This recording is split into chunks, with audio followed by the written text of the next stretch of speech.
За сайн байцгаана уу та бүхэндээ өнөөдөр хаалгааны бордоо тэгээ хаалгааны хандыг танилцуулъя. Энэ болохоор хаалгааны ханд, энэ болохоор хаалгааны бордоо.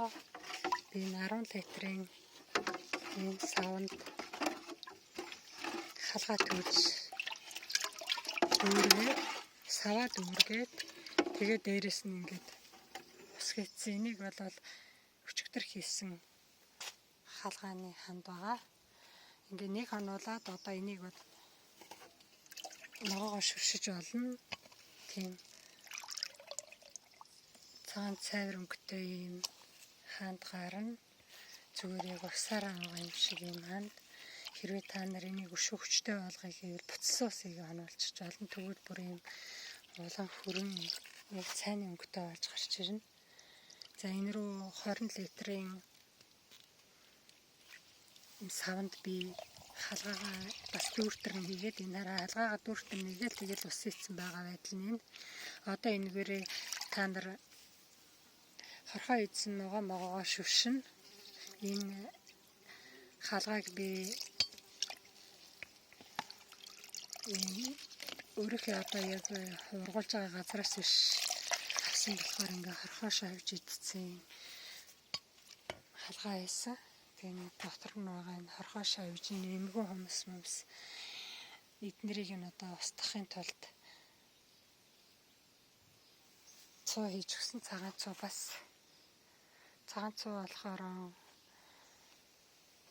хөрсийг аягүй сайхан цэвэрлэн мөөгөн цэрээс хамгаална. Тэгээд хорхоо идсэн бөөссөн ургамлыг болвол хорхоог нь цэвэрлэж устгах юм сайн талтай. Одоо энэгээрээ та нар зүгээр ингээд шүршигчэнд ийгээл ингээд хорхоо идэж бөөссөн ургамлаа бол битүү сайхан шүршээд навчин битүү сайхан шүршээд өгч. За тэгвэл хорхоо чинь устна. За хэрвээ та нар зүгээр хорхоо морхоо идээгүй талбайгаа одоо цэвэрлж ариутахыг гэж бодож байгаа бол 10 литр усанд нэг шанага юм 1 литрийг хийгээд тэгээд тусалж болно. За би 10 литрийн савнд ус хийсэн байгаа нь.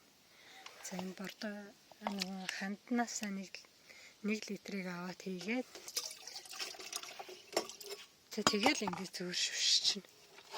Ингээл бүх ургамлаа бүх ногоогоо модоонгаа ингээд хөрсөө ингээд хөрс чинь мөөгөн зүртэхгүй бөөсдөхгүй хорхоотохгүй тийм сайн талтай. За ингээд та бүхэн нэг урсаж болно. За энэ 7 хонуулаад бэлдсэн хаалгааныхаа хандыг болохоор та бүхэн шүүгээд тэгээд 10 литр усанд 1 литр хийвэл бүр сайн.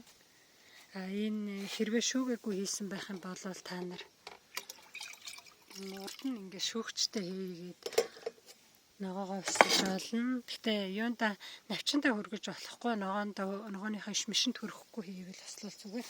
Би болохоор энийг ингээ авчаад за тэгээд шууд туслах дуртай. Энэ цөмөр өргөс тэнэх хүслээ. Зүгээр ингээ навчинтаа хөрөхгүйгээр ингээ газраар ингээ зөвхөн хөрсгөөгээ ингээ тусалчихна. За ингээ туслаад гэх юм бол их сайн бордоо байгаа шүү.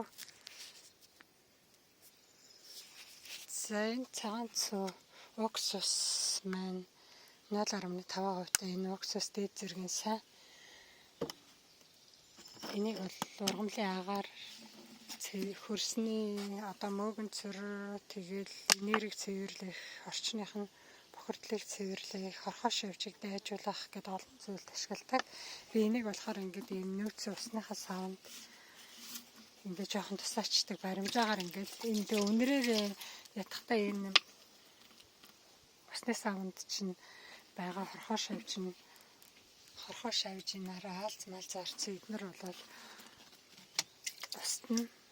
Нэгдүгээр за хоёрдугаарт усны минь сайн калигдахгүй одоо ус минь 3-аас дээш хонох юм бол энэ их хэмжээний ус чинь бороо мороор туслахгүй ингээд байхаар энэ ус маань муудахгүй. Тэгэд энд ингээ хорхоо шавж ялангуяа шумал ихтэй газар бол юм шунуулны мөндөг авгалтай янз бүрийн юмнууд нь үржихгүй айгуу сайн талтай. Тийм учраас нэг юм цоо авчаа баримжаагаар тэгээ жоохон хийгээл тийм их биш хийгээл тэг бүх талбайгаа услаад байх юм бол ургамалчин бөөсдөхгүй сайн шүү.